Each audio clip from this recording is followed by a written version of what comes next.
Hey guys, so today I want to talk to you about breathing, specifically breathing for singing. We're going to talk about the benefits, we're going to talk about the mechanics, what exactly is going on in our bodies, and then I'll give you some exercises that you can use to help better your breathing.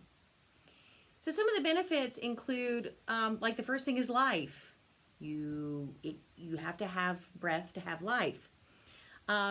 And in breathing, we breathe in oxygen, and the oxygen will go to like your brain and give you alertness when you have more oxygen. When you have more oxygen in your blood, it gets to the cells, and that gives you energy. When we do the deep breathing, like we would for singing, it's going to help increase our lung capacity.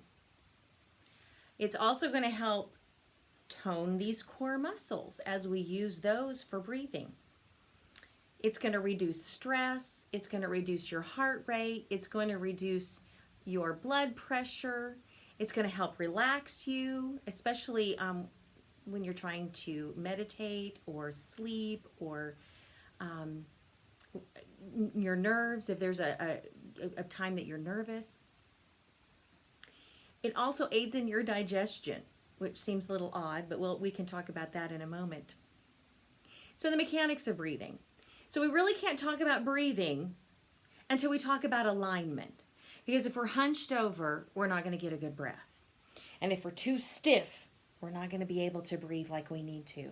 So let's talk a minute about alignment. Most people know it as posture, but we have some negative connotations with posture. So let's talk about alignment. And by alignment, what I mean is, our bodies are made with our spine running down the center of our body with these curves and such. And so we want to make sure that all of that is in the right line. So what I like to do with my students is we talk about the ear over the shoulder, over the hip, over the knee, and then the ankle. So we're having this kind of feeling. So it's not stiff and it's not military, but it's also not hunchy. We don't want that hunchy kind of feeling because you're not going to get that good breath. So when we have good alignment, maybe roll our shoulders a little bit and feel our head right over our shoulders and making sure that our hips are over our ankles. Now, what happens when we breathe, and I'm going to get my little handy dandy lung right here. Here's my lung. So as you can see the red balloon, this is your lung. And this black is the diaphragm. The diaphragm is the floor of your lungs. Your lungs are in your rib cage. So it's a pretty big thing going from the top of your rib cage to the bottom of your rib cage. So what happens is, as you can see, there's not much air in here. But when we breathe in, the diaphragm comes down like that. And did you notice that my balloon inflated? And when we exhale, the diaphragm rises. And you see how it's letting all that air out of my balloon. So when we breathe in, it comes down. And when we exhale, it goes up. Down, up. Just like that. So we can think of the diaphragm as an upside down bowl right here at the bottom of our rib cage. So when we take a breath, it goes down. And then as we release it, it comes up. That seems kind of opposite of what we've talked about. What sometimes we've learned or seen before is that when we take a breath in, we've got to raise all this. And we can do that and still get a breath of air. There's still air there. But do you see how much tension is there when I do that? So we don't want to do that. We want to keep the clavicle right here. We want to keep that down. And we want to think about breathing low. Now, it's something that you can do when you can lie down on your back and put a book right here on your belly. And then take a couple of big breaths and see if when you breathe deeply, see if you can get the book to rise up. Because what happens is that our diaphragm is pushing down on your viscera, your stomach and your intestines and all that kind of stuff. And the only place that it can go is out. Okay? So it comes down, the stomach goes out like this. So you're going to have to kind of relax this part as you take a breath in. The other thing that happens is that our rib cage, if this was representing of our rib cage actually expands out like this. It rotates just a bit and expands so that the air can come into the lungs. So we have this kind of feeling with the diaphragm. We have this kind of feeling with the rib cage. So why don't we try to find our rib cage? And for me, my rib cage is about right here. I'm going to put my hands right here and then see if you can get your hands to go apart when you take a breath like this. So you feel the expansion this way. Diaphragm comes down, the ribs expand.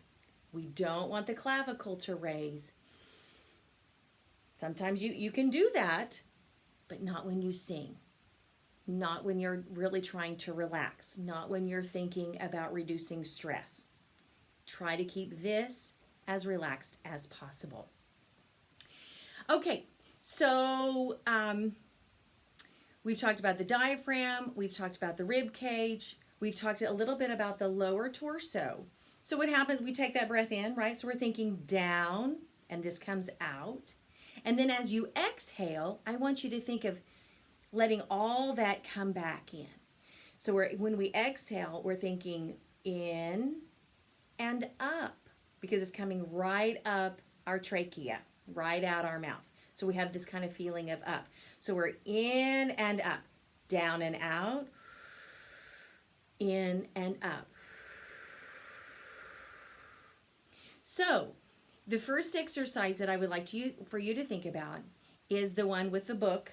When you're lying on your back, you can put a book on your stomach, you can put a box of Kleenexes, you can put 10 Oreos, I really don't care. But see if you can't get the stomach to rise and fall as you breathe. Okay? And then when you stand up, you can try to put your hands here and try to feel that same movement.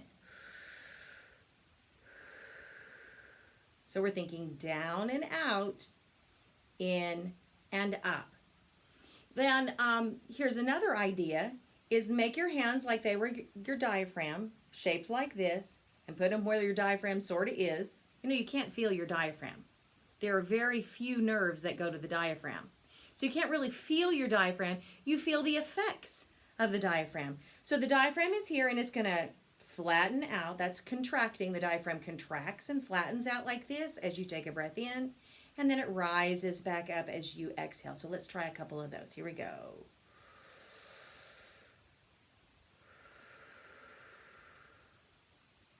And again, we're thinking down and out, in and up. Let's do it again.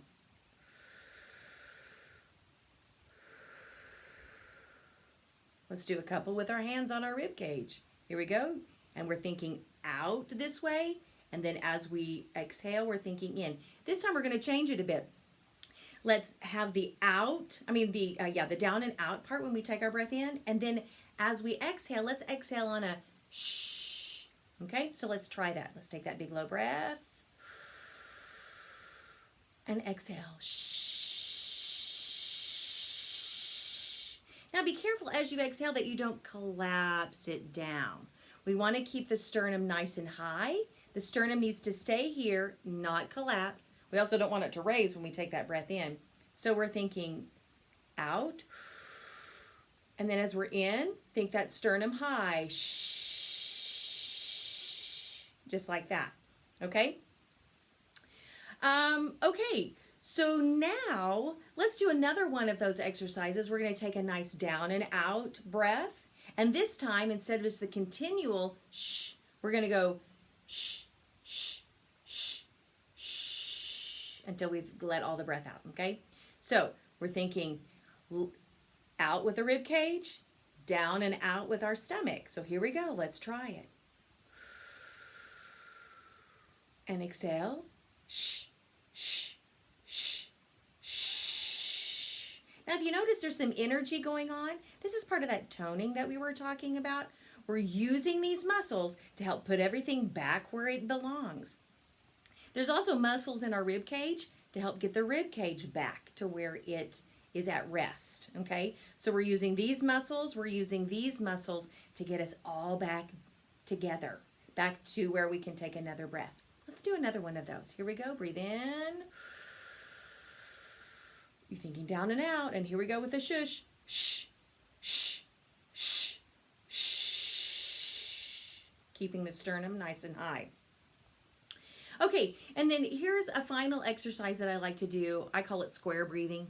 What we want to do is we want to inhale over a count of 4, suspend the breath over a count of 2, and by suspend, I mean we're neither taking a breath in or exhaling. We're just kind of suspending it there. We also don't want to hold our breath like that, okay? So we just want to keep it to where we're not breathing in or breathing out. Then over a 4 count, we're going to exhale. Then we're going to suspend again, neither breathing in or out.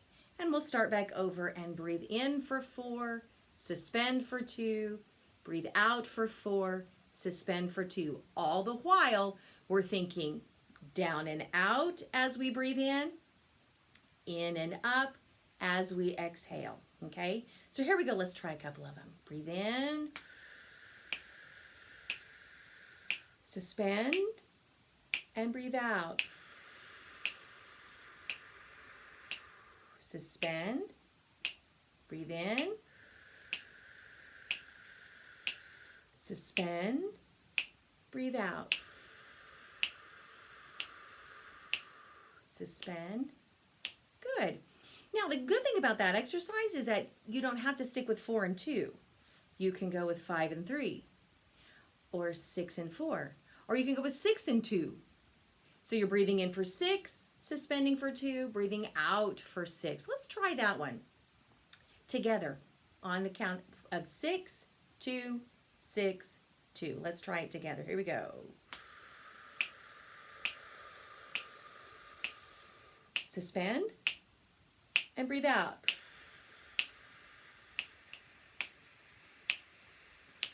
Suspend, breathe in. 4, 5, 6, suspend and breathe out. 5, 6, suspend, and you can do that as many times. You can keep that square breathing going for as many times as you want to. So that's going to help you gain that lung capacity. The longer it takes to breathe in, the longer it takes to exhale. Good. I think that's all that I have for you today. Thanks for listening, and we'll see you soon.